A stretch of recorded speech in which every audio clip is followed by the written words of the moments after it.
Welcome to today's webinar. It is presented to you by NC State Industry Extension Services. And I'm now going to turn it over to my colleague, Kian, for brief remarks and introduction of today's speakers. Kian?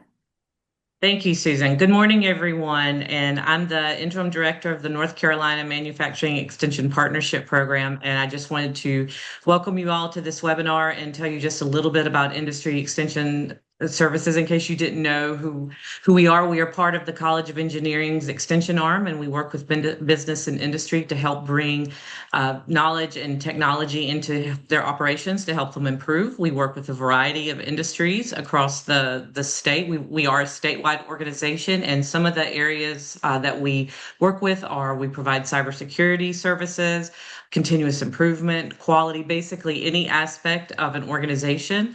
And we are statewide. So on the website, you can find a link to our regional managers. And if you need assistance, do not hesitate to reach out and we will be in touch. So with that, I want to turn it over to today's speakers. We have Jason Woods and Miguel Peñalosa from the SBA, and they're going to talk about manufacturers' access to capital. And I'm turning it over to them. Thank you, gentlemen. Thank you. And thanks for having us and thanks for joining. This is something different for us and we're excited and I'm also scared at the same time. So I'm Jason. I work here in our North Carolina district office in Charlotte. My dad's someone that was able to be helped by SBA as well back in the 70s with business counseling. So I know it's not easy. So we're going to talk to you today about manufacturers' access to capital. We're going to focus on MARC, which is our newest program, but we're going to give you a broad overview of everything. I'm going to start by telling you about SBA. I'm going to tell you about some recent program improvements initiatives. I'm going to turn it over to Miguel for a deep dive. By the way, Miguel comes to us from the Import-Export Bank, so he's very seasoned. And then I'll be back towards the end. I'm going to tell you about basic eligibility and how to find a lender. So we can go ahead and get started. There we go. And so this is our executive leadership. And for SBA, that is Miss Kelly Leffler, our SBA administrator.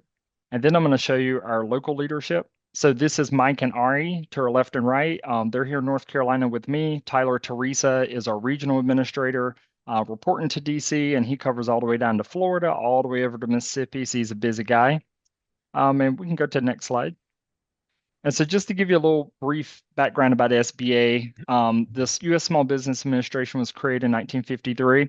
It's one of the smallest federal agencies, and it kind of makes sense because, we do work with small businesses.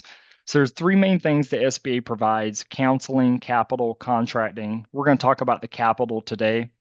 And we can go to the next slide. So I want to tell you about the Made in America initiative. It's the reshore the U.S. supply chain. If you click on this red box, it'll take you to our website, but I have some more details on the next slide I'll show you. So one thing I wanted to point out is shameless plug. This went off without a hitch. It was an amazing event. So back in March in Concord at Charlotte Motor Speedway, we had the first ever Made in America matchmaking expo. So it's really great. The point was to connect small businesses with large producers. And I know there's a number of manufacturers I worked with that were able to attend, and they were successful. So that's pretty good. In fact, it was so successful, it's taken off. The most recent one was in Detroit, for instance. But with this, there were 675 small businesses that participated, and you can see there were some heavy hitters down there as well. So pretty good. And we can go to the next slide. And so speaking of Made in America Manufacturing Initiative, there are some other things you can take advantage of. If you feel that you're a target of unfair regulation or something burdensome, red tape in general, right, or bureaucracy, you can contact our Office of Advocacy. At one point, we did not have anyone, but that is fully staffed now as of last year. So feel free to contact them. They do actually provide resolution. And the great thing about the Office of Advocacy, they have the ability to reach across multiple federal agencies to get a solution for a small business. Sometimes it's just something that no one's brought up. So feel free to make your voice heard. We're going to talk about access to capital. And if you need help importing or exporting, well, you're already working with NC State University. But just in case, we actually have our own team as well. Miguel's part of that. He helps with any of our complicated deals to structure them. And so there's a link you can click on right there. And on the next slide, I'm going to show you some recent, well, actually, a few more resources. You can hit this link down at the bottom if you'd like to use any of these, like IndustryNet, ThomasNet, Connect. And on the next slide, that's my last one for now. So these are just some recent program improvements I wanted to point out. One, the whole point of today, right, is MARC, manufacturer access to revolving credit. So the big shout out on that is it's the first ever program we've ever had that's specifically for manufacturers, and it's to be able to provide them with a sufficient line of credit to produce their goods that's higher than 500,000. We waived guarantee fees through the end of the fiscal year. Most of our loans are called 7A. So if you're a manufacturer and your NAICS code starts 31, 32, 33, up to 950,000, we are guaranteeing that loan for a bank for $0 if you're a manufacturer. And then if you get a 504 loan, we'll talk more about that in a moment. We'll guarantee that with no fee, no premium, up to $5 million. Made in America loan guarantee. What is that? Well, again, for manufacturers, if you fall in these NAICS sectors, we will provide the bank with an enhanced guarantee of 90%. What that means is it's less risk for the bank to lend to you as a manufacturer. And in the event of a default, worst case scenario, after liquidation, the bank isn't there holding the bag. We will cover up to 90% of that loss, but only if they're manufacturer. And then two more things. We doubled our cumulative loan limit. That's a big deal to us. So 7A, 504 are both $5 million loan programs in general. However, they were linked to each other. They're decoupled now. So that's pretty cool. So if you're manufacturing, you need a $7 million loan, you can actually get that all financed through an SBA loan, or two loans, that is, through your lender.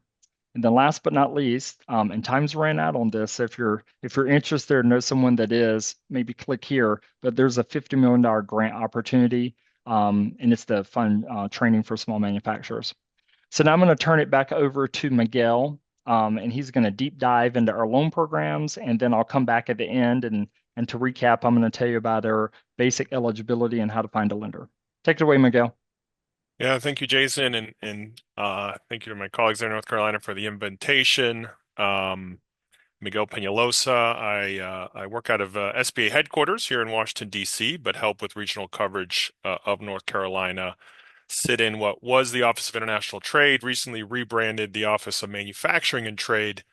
Given the current administration's focus on manufacturing, as Jason mentioned, reshoring manufacturing and helping manufacturers also be able to export and really just try to kind of help manufacturers start and grow here in the U.S. As part of the Office of Manufacturing Trade, really what I focus on is on this access to capital, making sure that small businesses can get the capital they need to be able to start and grow. And so this is a very exciting day for me, one, to be able to be speaking to manufacturers, again, with them being you all being a primary focus of us, and tailoring our programs and policies to be able to make it easier for you to get the resources and capital you need. But also I need to mention, of course, the kickoff of the World Cup today. I actually grew up in Mexico City. Mexico today is the kickoff game. So hope you all celebrate as well. It should be a fun day. So thank you again. I think it's helpful to just kind of give a review or an overview of how SBA works. I will mention we have a surety bond product guarantee, as well as do a micro loan program for loans under 50,000. But the bulk of what we do is under our 7A loan program. I'll get a little more detail. There's a whole host of different loan programs available there. But really, I think one of the key things to understand is the way we work. We don't do any direct funding to companies. We always work through an intermediary, a lender. Many times a bank. We work with over 1,000 banks across the country.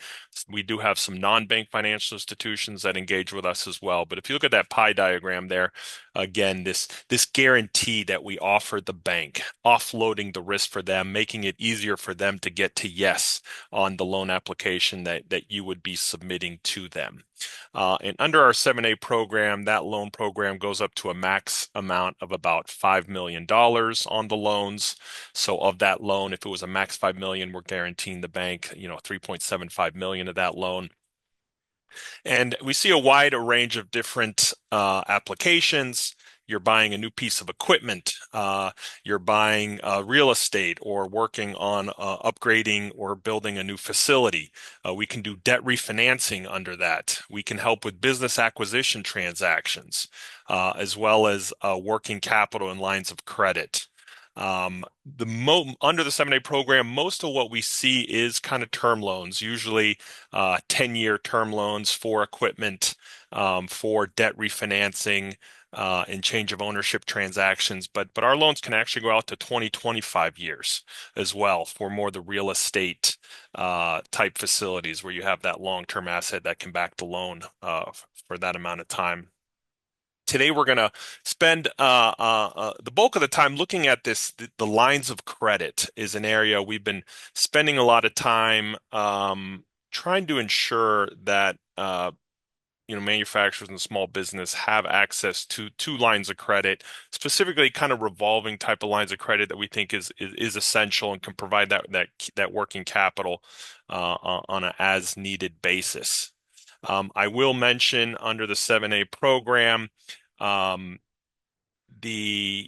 basically what we do is we set a maximum interest rate that a bank can charge or a lender can charge, and that's typically for the largest size loans over $350,000, $500,000. Usually that right now is about prime, which sits at 6.75 plus 3%. So you're looking at a maximum of no more than 10% on a loan. Typically, we see lenders come in around prime plus 100 basis points. So very affordable. Again, just trying to make it easier for businesses, for banks or lenders to structure loans that work for small businesses, and making it easier for loans that don't quite fit in their risk zone and their credit appetite. Well, with that guarantee, it makes it a lot easier for them to do so. Briefly touching on the 504, this is a separate loan program, but a very powerful one that if you're not aware of, you should know about. The 504 is a little different structure, and if you look at that pie chart there, you can see a little bit how it's distributed, where typically there's a 10% down payment by the lender. The SBA guarantee is applied. We work through what are called Certified Development Corporations, CDCs, and there's a few of them there in North Carolina that you would work with. But the CDC, what they do is they structure a debenture or a bond-like product where the SBA guarantee is applied, and then that's sold to a secondary market to get the liquidity, while the 50% of the loan is handled kind of as a standard mortgage or loan with a lender is done. So what's interesting about this is our usual $5 million max, or actually in the case of manufacturers, they have a special carve out of us being able to go up to $5.5 million on that debenture piece. Well, that $5.5 million now only represents 40% of the loan. So this could represent a total loan size of $13 million, give or take. What's interesting too for manufacturers as well, it's one of the few customers that we allow them to actually do one project at, let's say, $5 million. Typically, any other sector, any other client, you would be tapped out at that point. But manufacturers have a special carve out where you could actually, if you have another project come up down the road, you could come in and do another project for a full $5 million. The exposure on one, or the guarantee or loan maximum, does not apply to a future project, which is, can be very helpful and powerful.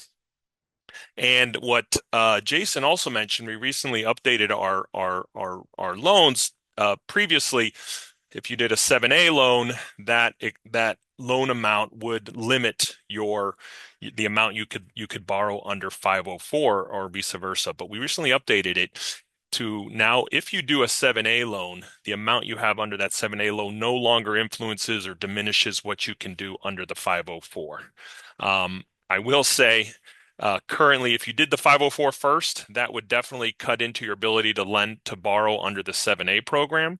But if you start with the 7A, it doesn't influence the 504. And again, manufacturers can do multiple 504s without worrying about that cap. Focusing on the 7A again, where the bulk of what we do in these new loan programs are coming for, you'll see here all the different loan programs, and I don't expect you all to know these by name.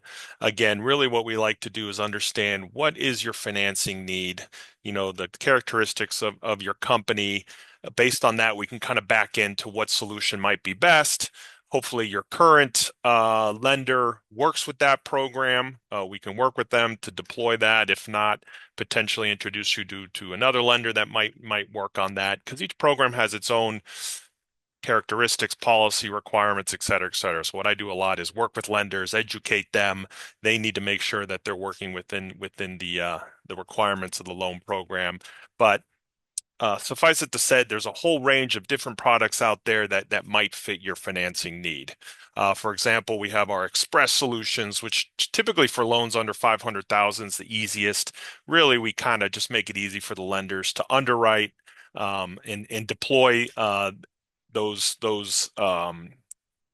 loans. And under the Express program, it could be a term loan, or they can also deploy revolvers, which are kind of, as you may know, a revolver is kind of like a credit card where you borrow money, but if you get paid from your customers, want to pay down that line, you can pay it down, and then you're not incurring interest on money that you might not need at that moment in time. So again, I think revolving lines of credit can be really, really helpful to a business to avoid having that interest expense just every month for 5-10 years. Well, perhaps you have enough revenue to pay that down, and a revolver is a great solution. So you can do that under the Express program. I'll jump to the bottom of the slide here in terms of the international loan programs, where I work a lot. These are interesting. These are, again, anytime there's an export, we actually provide the lender up to a 90% guarantee on that loan. Understanding when you have international clients, international activity, that actually increases the amount of risk on that loan and makes it makes it for a lender to be less apt to do the loan or approve a loan. So we increase that guarantee amount, making it more likely that they will say yes with that 90% guarantee. And we have a term solution under the National Trade Loan, or the Export Working Capital Program is more that revolver line of credit solution that I mentioned. One thing here Jason also mentioned is under that International Trade Loan, which again is our term loan solution for exporters. We actually recently updated the programming there to, if you're a manufacturer or a company that works in the food supply sector, we've actually allowed it for lenders to get that 90% guarantee for a term loan they may do under this program, but there no longer needs to be an export involved. So traditionally under the ITL, if that loan was going to help you start or increase exports in any amount, that was kind of the main eligibility that most used. It did have this import competition language in there. If a lender could prove that a certain company was suffering from import competition in the industry, it also allowed them to unlock that guarantee without needing the export. Well, what we've done is made it easier for lenders, kind of hardwired that into the program. If you're a manufacturer, NAICS code 31 to 33, or again, there's some specific NAICS codes we put out there in the food supply. The lender can come in, no export needed, can get that 90%. Again, just making it more likely that we can get that loan out to that manufacturer or small business when needed. And then today there in red, again, these revolving programs. Most of 7A loans that we do are term loans. Even loans for working capital, which is kind of a short-term need that you have, which ideally will turn into revenue over the next few months. Most people do that on a term solution, paying that debt expense over time, every month for the next 5-10 years.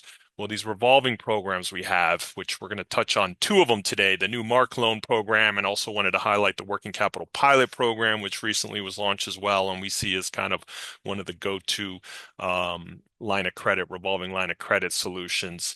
We have a whole host of them. Capline is kind of our legacy program that's been around and offers some interesting flexibilities. But again, we really see these lines of credit as an area that we need to further expand and increase the utilization by small businesses on those.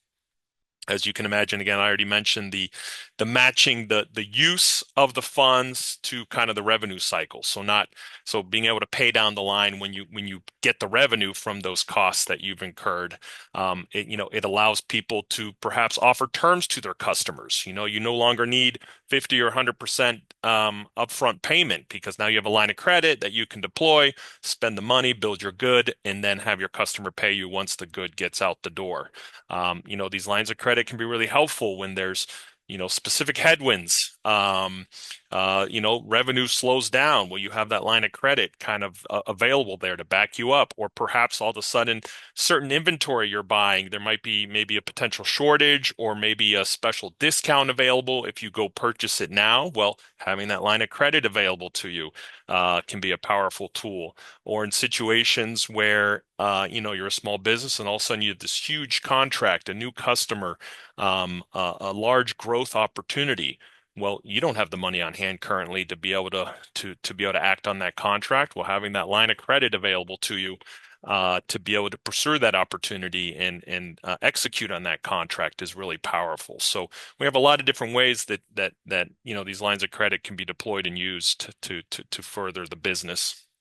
And I will mention one of the things is really kind of the best time to kind of get a line of credit in place is really kind of before you need it. Sometimes if people wait, and sometimes it's too late, right? Because these, when you're working with a lender, it could potentially take, a month, 2 months for them to get through the approval process, and you'd hate to have to wait and have all those opportunities just sitting there.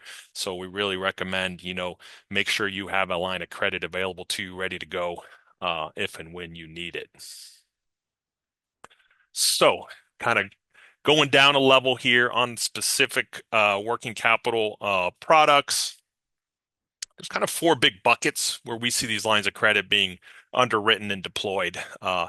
You'll see here from left to right, the complexity of them kind of increase, and the demands on the business and the bank or the lender. When we talk about open revolver lines of credit, these are typically, you'll see they're like our express product. A lender will really usually just kind of underwrite the business, and if they see enough cash flow there on a historical projection basis, that usually kind of satisfies the requirement. Under the Express program, we really let lenders kind of deploy these lines of credit under their own conventional standards or procedures. So just kind of a very straightforward type of deployment of those lines of credit. As you move to the right here, the next level up would be where lenders are looking at a company's fixed assets. What fixed assets does this company have that I can kind of put a lien on that will help back this line of credit that I'm going to provide them? And that could be equipment, could be real estate, facilities, all these type of fixed assets. And we have a bunch of different loan programs there that also allow a lender, based on that calculation, that underwriting, deploy these lines of credit. Now, as we get to the third bucket here, ABL, asset-based lending. BBC is borrowing-based certificate-driven lines of credit. This is, I think, kind of where we get into a little more sophisticated but more powerful type tools where you as a manufacturer, if you have trading assets, which are accounts receivable and or inventory, those two type of assets, which tend to be more short term. So the first bucket there, the previous bucket was fixed assets, long term. These things are around for 5, 10, 15, 20 years. But these short term assets, these receivables, this inventory, we can actually use that as the base collateral for a line of credit. But as you can imagine, it requires a little bit more level of monitoring, of reporting from the customer and review by the lender, which is why you kind of see those monitoring requirements on the bottom right there kind of going up.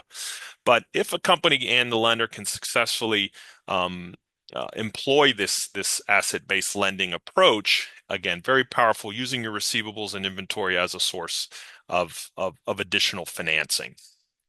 And again, we have a host of different programs there where this approach can be used. And thirdly, what we call it's a project-specific line of credit. We kind of also talk about it as transaction-based lending. And you'll see here, we have one, I'll go into some detail here, but if you have a specific purchase orders or contracts, we can also use that as our source of comfort, of helping size a line of credit to allow you to be able to go out even before a receivable is produced or the inventory available, go out and have the financing you need to be able to execute on that contract. But there's just several requirements here we'll touch on. So manufacturers access to revolving credit, our MARC program, which launched on October 1st. Brand new, so very helpful, I think, to review kind of some of the program parameters here and how it might be used. Again, as Jason mentioned, this is our only loan program, which is targeted specifically at manufacturers, NAICS codes 31, 32, 33. The MARC loan can only be used for working capital needs. So if you had other kind of fixed asset needs or other non-working capital, you could go use our 7A standard loan, not a problem. But again, for working capital needs for manufacturers, this might be an excellent solution. It's kind of as I mentioned, our express program, which kind of makes it easier for our lenders to underwrite and to monitor and to deploy. It's kind of using that same approach, but no longer capping at 500,000, allowing lenders to go up to the full 5 million with a similar type of approach, a little less burdensome and making it easier for them to deploy the capital to the manufacturing space. As you'll see here, it kind of follows the same interest rate cap or ceiling as our other programs do. I will mention just something peculiar about the government. Because this was a new program and there were certain subsidy calculations that weren't able to be run, this is actually our only loan program that currently we are not allowed to offer that fee waiver.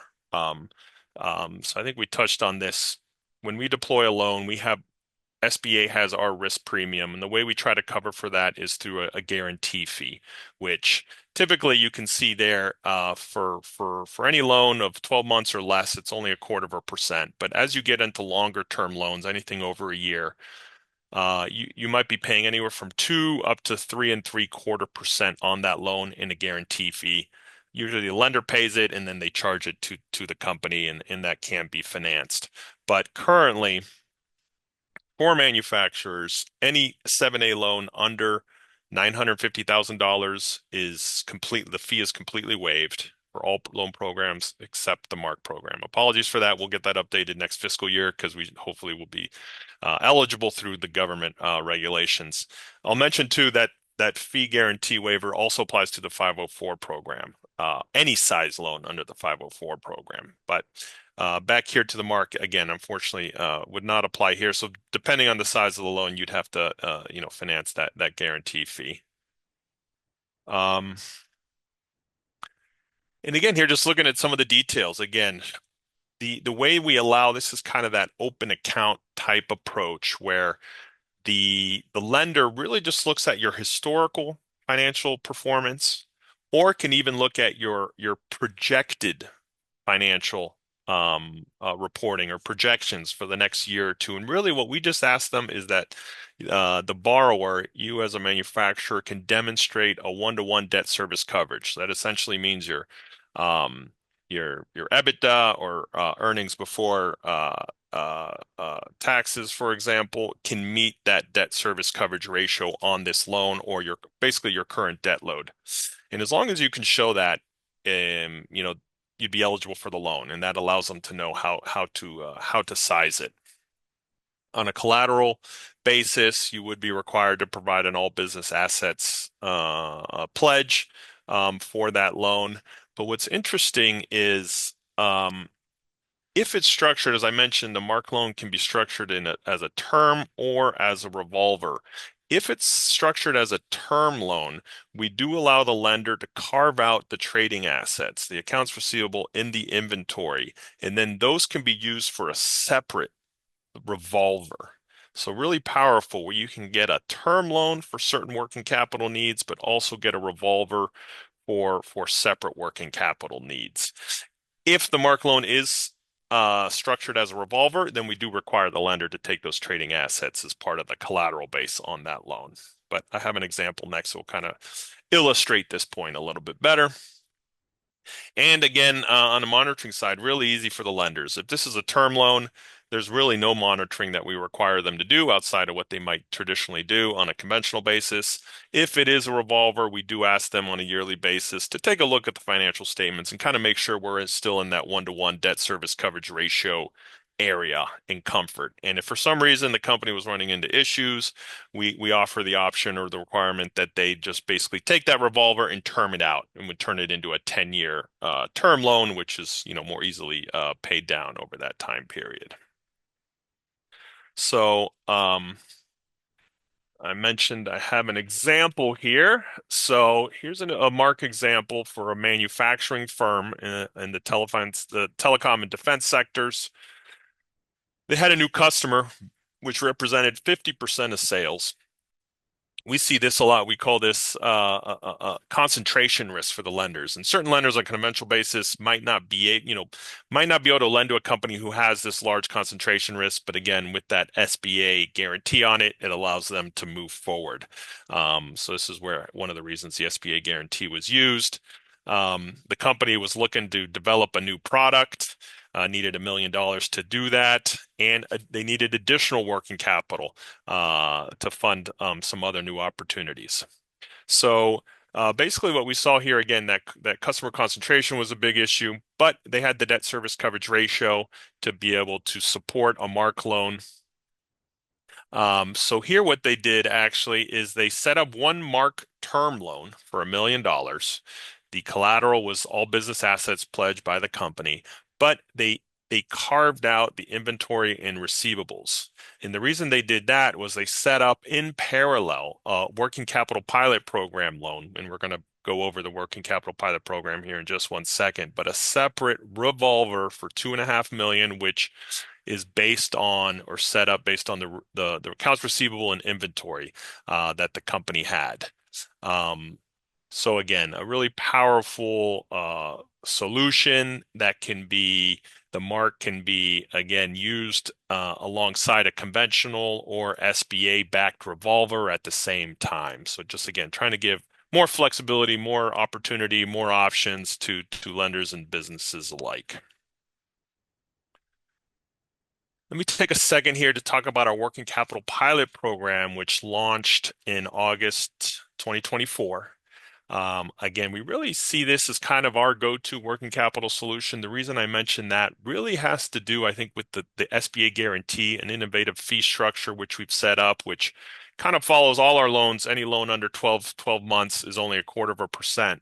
But under WCP, instead of seeing a huge jump in those fees, each additional year that you might want to lock in the WCP loan only goes up by about 27.5 basis points, which is, to be honest, much more affordable than some of the other working capital solutions we have. It has a max of a 5-year term you could lock in up front. If you locked in that full 5 months, it's only 135 basis points that you would need to pay on that loan in comparison to 3 3/4 on some of our other loans. So much more affordable. I will mention that manufacturer's fee waiver for loans of $950 or less does apply for WCP, which is also a great win here. I mentioned it can go up to 5 years. The best practice, really, what we recommend for lenders and businesses alike, is really to kind of lock that revolver in for a year. And then at the end of the year, make sure everything's in order, and it's a very simple process to just extend the maturity another year and another year and another year. After 5 years, you would need to submit, kind of a whole new package of documentation. But kind of looking at these revolvers on a yearly basis really is the best way forward. But if for some reason you needed certainty to lock in 2, 3, 4, 5 years, it has that opportunity. The WCP also is the only program in the SBA that can support both domestic and international transactions on the same line. We have a dedicated export working capital product, which has been very popular and used, but unfortunately we found there's not a lot of business out there that had enough export activity to really merit or support a standalone line of credit. So WCP, if you do 95% domestic, 5% export, well, now we have a solution where you can use your 95% domestic activity, but still add on that 5% international activity in there and deploy it in unison. So I think that's a really nice addition. And the way this is deployed is, we touched on this briefly earlier, Elon, that asset-based ABL types approach or transaction-based. And we can touch a little bit more on those. So asset-based loan, we talked about using those trading assets, the accounts receivable and inventory as the source of sizing for the line and as the collateral. So as you see here, basically what we tell the lender is we'll allow you to lend up to typically 80% of the value of your domestic receivables. If that receivable is backed by any kind of insurance or letter of credit, we allow them to lend up to advance up to 90% of the value of those receivables.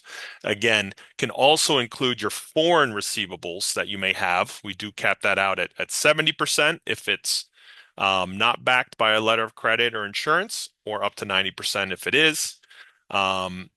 We do mention that the line shouldn't be more than 15% of the value of the line shouldn't be based on these foreign receivables.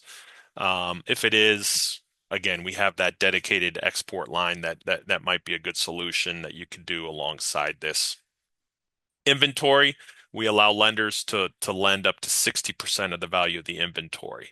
And this is usually looked at on a monthly basis. If it's under $1 million, we usually only require a quarterly review of the trading assets, but typically you're looking at a monthly report you're sending to the lender through the borrowing base certificate that they look at and make sure that your advance rate is within the margins of these different percentages, and as long as it is, you keep moving forward. But again, a great way to use your trading assets as a source of liquidity. We can support standby letters of credit through this. This is great. A lot of lenders on a conventional basis might require you to put aside 100% of the value of that standby letter of credit as collateral. Through our program, we allow the lenders to only require 25% of the value of the standby letter of credit to be put aside to collateralize that. So maybe opening up some additional liquidity for you. And for lines over there, the field exam you may be familiar with, really just that's more on the inventory side, making sure that we're comfortable with the quality of the inventory and just kind of ensuring that what's reported makes sense. So again, this is kind of on that monitoring requirements and reporting requirements that would be required. It's a little bit more sophisticated than some of our open account or fixed asset type collateral type lines of credit. The transaction-based loans. So this is where we're looking at a PO or a series of purchase orders or contracts and use that as our source of kind of sizing the line. And really what we tell lenders is, again, assuming they'll look at that contract, the underlying customer, make sure that they're comfortable with them, but really allowing them to lend to you up, basically cover your direct costs, labor and supplies that you'll need to satisfy this contract. We do max that out at 85% of the total value of the purchase order or contract. But as long as it's under 85%, we're looking to cover 100% of your direct costs that you might be incurring. This could be one contract or it could be a series. You work with your lender. They would need to understand very specifically, when and what you need to draw for. And then when the revenue's coming in, We ask the lender to set up a controlled account, so when the customer does pay you, we ask them to pay down the line first to cover those costs that were covered for that payment, and then pass on the profit margin to your operating account after that. So we do have that cash collateral account, and sometimes we would require an assignment of the contract when and where possible as well. Again, just trying to give us some additional certainty on that contract. So really, they're kind of basically looking at, obviously, get comfortable with the who's behind that contract, who's going to be paying, and then execution risk is really just kind of the two key things that the lender is going to be looking at. Here I have just a quick diagram on the transaction based. Again, if you see here, you're getting the purchase order, and that's really when you get your money. Pre-inventory, pre-receivables, a really powerful tool. I will mention on the Working Capital Pilot Program, again, launched in 2024, we currently have about 80 lenders across the country that have used the program. We've deployed almost $200 million under this program. It's very possible your current lender doesn't work with the Working Capital Pilot Program, but again, if that's the solution we're looking for, we can always try to plug you in with some of those 80 lenders that currently do, and that number is growing each day. But it is, again, a very specific and powerful program, and we can try to find a partner for you. Under the asset-based approach, I think this diagram is really helpful to kind of understand how the Working Capital Pilot Program can come in and help. You'll kind of look in that middle column there. That shows advance rates that a bank might have on a conventional basis. So they might do 80% on domestic receivables, 25% on inventory. And in the example here, it's allowing a 45% asset utilization on $3.1 million in trading assets. When they have the SBA guarantee, we now allow them to go up to 85% on domestic. And now they can include some of those foreign receivables that their borrower has. On the inventory, including work in process, now they can go up to 50, or they can go up to 60%. But in this case, again, based on the quality and whatnot, they don't have to do the max. They decided to go 50% on raw materials, include about half of that percentage in work in process. So now we've gone from a 45% asset utilization, 1.4 million, up to a 67% asset utilization of over $2 million now, which is money made available to you as the borrower based on your trading assets. And again, this would be reviewed monthly and make sure that we're within program parameters. Have a couple quick examples here. On the transaction based, we had a masonry firm. This was actually one of our first loan programs that we did. They were doing some brickwork on a new stadium. The line of credit they had was not going to be sufficient to take on this transformational opportunity. There was a bit of customer concentration risk given the size of this contract based on the company's revenues. The contract was for 18 months, so a $2 million working capital transaction-based revolver was a perfect fit for them, able to use, again, looking at that contract, providing them the direct costs they needed to go out and get those supplies before they're getting paid, and just use the receivables as collateral. But again, this gave them the opportunity to get the working capital they needed to go satisfy and work on this contract. And then on an ABL basis, a manufacturer that did test equipment, they were going into some new sectors with the government. So there was a little bit of uncertainty there in terms of execution risk, new customers, new type of transactions, which made the SBA guarantee required. They had all these different contracts. But basically what we did here was look at the accounts and receivable they had on hand, allowed them to be able to get a $2 million revolving line of credit. And that was providing 80% of the value of the receivables, 50% of inventory, was kind of the parameters they used to be able to get access to this line of credit. So my last slide here before I hand it back over to Jason, just kind of wanted to highlight a little bit how we see some of our, lines of credit being used. Again, any kind of loan requirement under 500,000, the SBA Express may be the easiest solution. A lot of different lenders use that program. It's the easiest to deploy. Anything over 500,000, now, MARC might be a great solution. And again, MARC can go up to the full 5 million. But we do see a sweet spot again, the WCP, just based on the guarantee fee structure and the different approaches we have, ABL and transaction based, international domestic use, really the go-to. Anything over 1 million, that might be a great solution. But again, it really depends on each customer.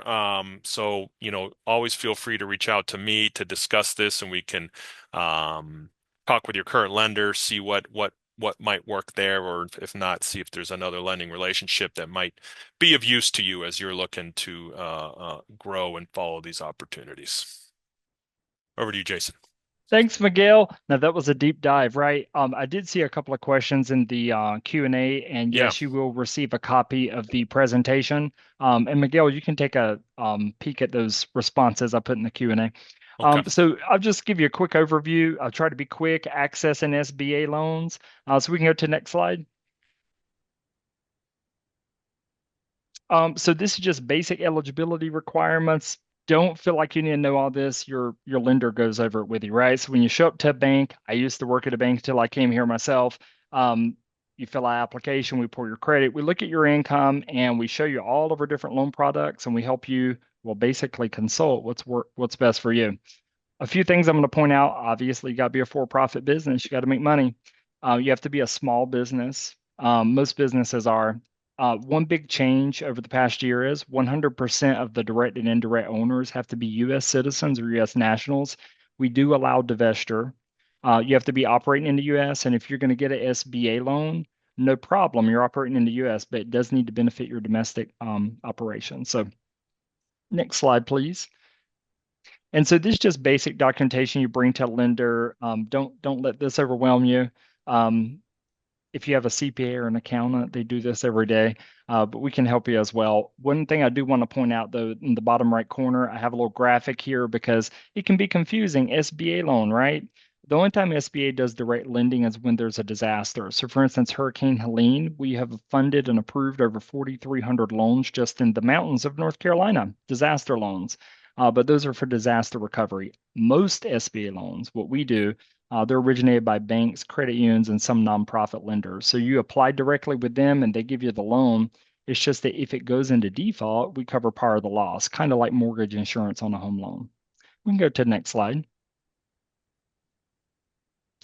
We do have something called SBA Lender Match. Now, personally, and I think this will be everyone here at SBA, we would recommend starting with your current bank first. But if your current bank doesn't do SBA loans, or you're not sure who to contact there, or you're not getting any traction, feel free to reach out. Borrowers stop by every day, call, email. I talk to borrowers more than I do our own banks, and I'm perfectly happy doing that.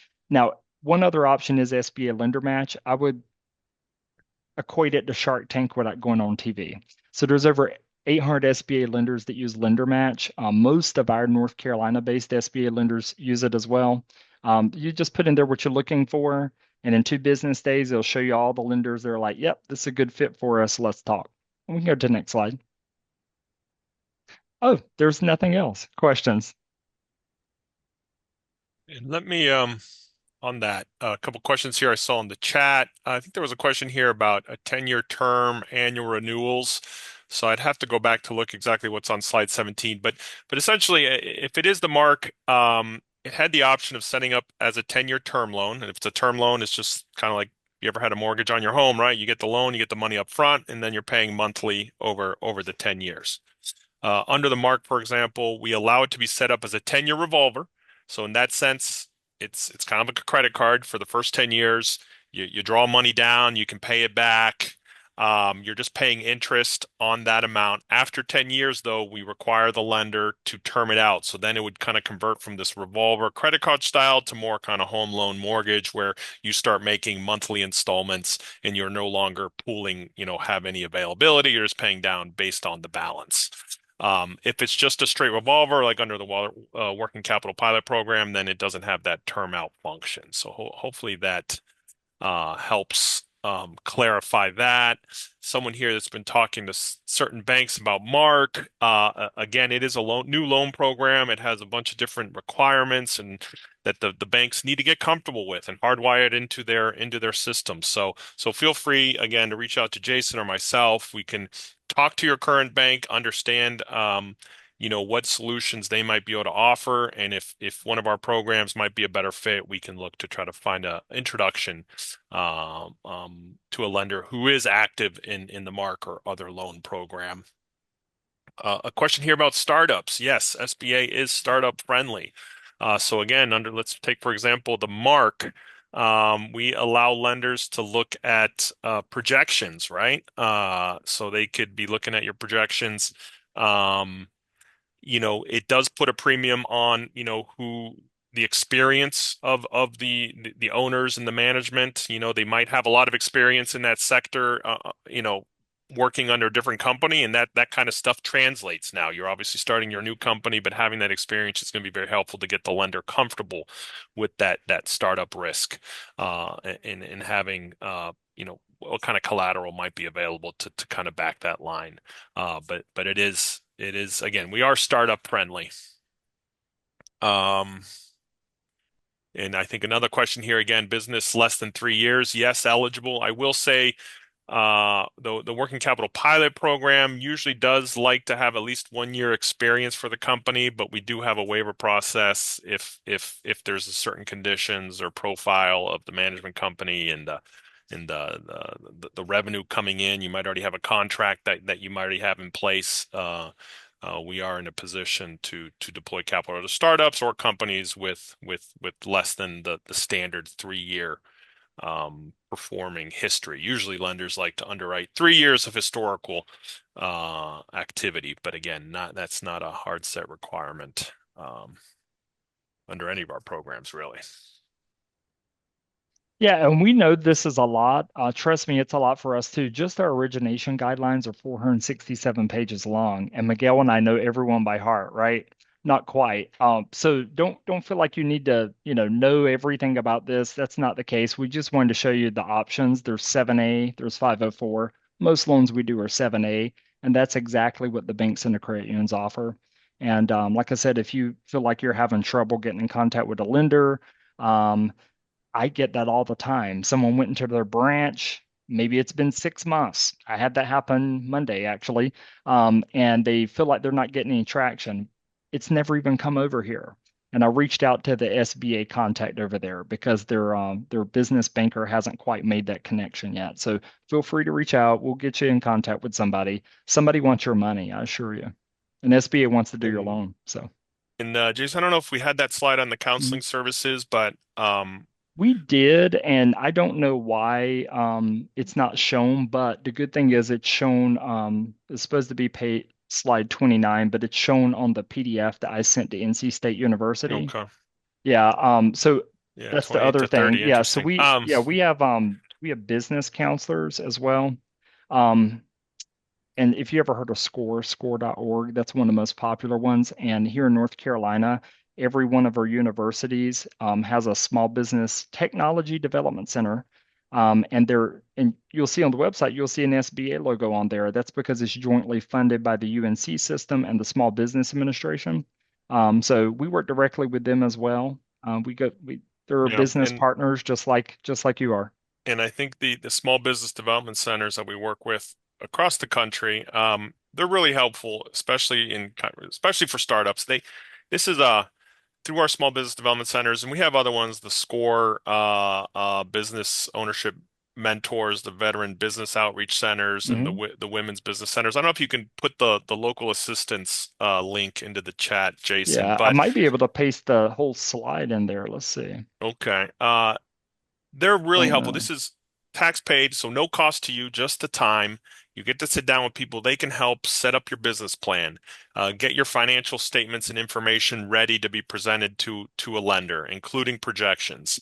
Many of these small business development centers can help you if you've never done a borrowing base certificate to kind of track those receivables and inventory on a monthly basis. They could be able to help you do that and show you certain software that's available to help you track that information. So they're there again, no cost to you except for the time to help you move your business forward. They do a lot of other stuff too, helping on marketing and things like that. But as it relates to access to capital, we always tell them go there first. If you don't feel you're 100% ready to go in front of the bank, you don't want to go to the bank and how much do you want? Well, how much will you give me? And let me see your financial records, and they're not quite in good order. The projections, might be, not very reliable for whatever reason. So that's the kind of stuff, again, our small business development centers and other counseling service we call them resource partners can be a huge resource to you. I did see here one question about direct to customer manufacturing without contracts. I will say for our line of credit programs that look to use receivables as to help size the line of credit, typically we don't allow consumer specific because there are no receivables. It's hard for the banks to get comfortable with individual consumer risk. So usually you're looking at kind of B2B receivables, but just your financial statements in activity might be sufficient to be able to get a line of credit under some of the other programs like the Express or the MARC, things like that, where they're not looking at a specific receivable as the source, but more the pattern, right? Those 5 years of history you have, and just looking at your revenues over that time should be enough. So it's not a disqualifier, but it might just not be a great fit for some of our more sophisticated asset-based lending programs, given the specific customer and just our inability to really get comfortable with the underlying risk of individuals as a whole. Yeah, and I saw somebody had a question if your bank doesn't offer a 7A loan, that's okay because there's plenty of fish in the sea. I spoke about Lender Match. That alone has over 800 SBA lenders on it. We have about 20 active SBA lenders physically headquartered in North Carolina. In fact, the largest SBA lender in the country is headquartered in North Carolina as well. We work with them every day. They submit tons of applications, but the thing is there's other fish in the sea. So if your bank isn't filling it, or they don't offer SBA loans, that's not a problem. Most of the North Carolina banks I work with lend all over the country. And for instance, there's other banks here that have a new local presence. A couple I can think of that aren't headquartered in North Carolina, but we have physical people right here, like actually like a half a mile down the road from me. So yeah, I think it's best if you're in Texas, you reach out anyway. I got you covered. We like to start with your current bank. You have the relationship there. Could save a lot of time when a new bank, new relationship, they have to kind of start from scratch. We try to start there, but if not possible, we can, through the district office, if you're in Texas, we can introduce you to our colleagues there who might know some of the local lenders who are very active with SBA. And then that last case solution is just hitting our lender match tool, which will ping our entire network of banks. There's a lot of banks who don't have branches anymore, don't have that physical presence, but they're very active online. And because they don't have that overhead, they can actually be more aggressive with their pricing on these loans. So you might want to do that, but you might end up getting pinged by, again, we have about over 1,000 lenders across the country. So you kind of put in a profile of your company and your loan request, and you'd be getting pinged by people who might be interested. But personally, I like to start with your current bank, maybe get introduced to a few local banks that we know work in the space, and then last case, ping the whole network. So it looks like we're at the top of the hour here. I don't know if our kind hosts have any last words or questions they might want to share with us. Yeah. Thank you, Miguel and Jason. Appreciate your time today and appreciate everyone attending. I'm going to go ahead and stop our recording now.